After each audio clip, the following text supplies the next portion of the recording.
मनमोहन सिंह के राज में supreme court का कमेंट था किसी चीफ जस्टिस का कि सीबीआई सरकारी तोता बनकर रह गया है। तो वो लोग अब इन संस्थाओं पे आरोप लगा रहे हैं, तो वो बात समझ में नहीं आती है, एक मजाक के लायक बात लगती है। एक जब भी कोई भी संस्था कार्रवाई करती है तो पहले पूरी जानकारी करती है, पूरे तथ्य जुटाती है और तथ्यों के आधार पर कार्रवाई करती है।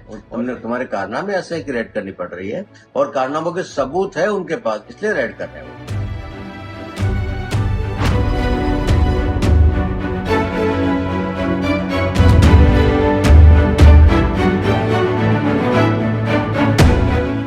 गृह मंत्री जी कल आए थे, मुख्यमंत्री जी भी कल आए थे यहाँ और आबू रोड में, और उस दौरान बहुत सारे जनप्रतिनिधि भी आए थे, विधायक भी वहाँ उपस्थित थे और विधायक के नाते उनका प्रोटोकॉल था ही, तो उनको उपस्थित रहने दिया गया, वहाँ कोई दिक्कत नहीं थी। रही बात ज्ञापन देने की, तो मुख्यमंत्री जी को उन्होंने ज्ञापन दिया है, मुख्यमंत्री ने ले लिया। अब वही ज्ञापन वो गृह मंत्री जी को देना चाह रहे थे। अब वो कांग्रेस पार्टी से है, इसलिए भारतीय जनता पार्टी की रीति नीति नहीं समझते। मैं बता रहा हूँ आपको कि माननीय प्रधानमंत्री जी और माननीय गृह मंत्री, ये दोनों कभी किसी से ज्ञापन नहीं लेते। उनका अपना सिस्टम है। वो कहते हैं हमारे ऑफिस को मेल कर दो या पोस्ट कर दो, आप कार्रवाई हो जाएगी।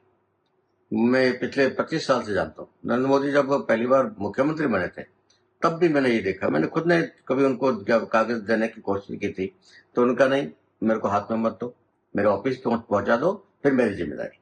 तो ये उनकी कार्यशैली है। तो अमित शाह की भी वही कार्यशैली है, नरेंद्र भाई की भी वही कार्यशैली है।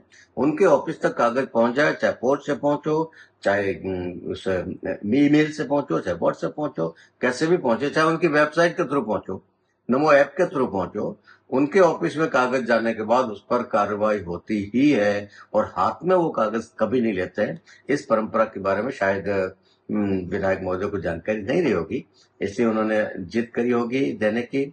और दूसरी बात यह कि नहीं दे पाए तो उसको लेके इतना स्टंट करने की जरूरत नहीं है, इतना वो हल्ला मचाने की जरूरत नहीं है। मुख्यमंत्री को पहुंच गया है तो यथास्थान वो भी पहुंचेगा, और फिर भी गृह मंत्री को देना वो मेल कर सकते हैं। अब उसके बाद जो बयानबाजी और कर रहे हैं, तो हो सकता है कि वो अपनी पब्लिसिटी के लिए कर रहे हो, ये भी एक पब्लिसिटी स्टंट भी हो सकता है। ठीक है, विपक्ष में है तो ये सब टोटके करते रहना पड़ता है, वो कर रहे हैं तो उनकी इच्छा है। लेकिन सरकारी एजेंसियों का दुरुपयोग करने के मामले में इस देश में सबसे ज्यादा यदि कोई बदनाम है तो कांग्रेस है।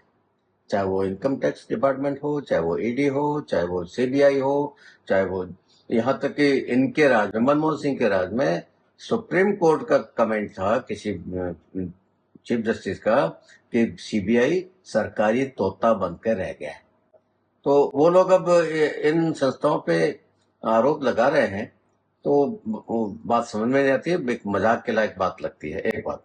दूसरी बात, पिछले 11 साल में इनकम टैक्स, ईडी, सीबीआई, इन्होंने जिस भी नेता पर या अधिकारी पे या और किसी व्यापारी पे, उद्यमी पे कार्रवाई की है और वो निर्दोष निकला हो, ऐसा एक भी उदाहरण नहीं है। क्योंकि आदरणीय नरेंद्र मोदी के निर्देशन में, उनके इस कार्यकाल में, उनके नेतृत्व में जब भी कोई भी संस्था कार्रवाई करती है तो पहले पूरी जानकारी करती है, पूरे तथ्य जुटाती है और तथ्यों के आधार पर कार्रवाई करती है, और इसलिए इनके कोई रेड फेल नहीं जाती।